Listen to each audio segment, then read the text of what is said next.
How to screenshot on Snapchat without them knowing 2023. Hi guys, so in this video I will teach you how to screenshot on Snapchat without them knowing 2023. So if you want to learn how it's done, just watch this video until the very end. It's just pretty quick and simple, so let's go.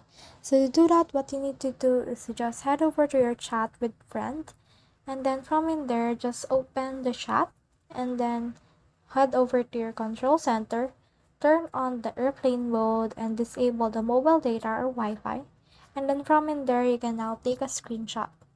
Now once you have done that, head over to your inbox, and then from in there you can just head over and clear this from chat feed.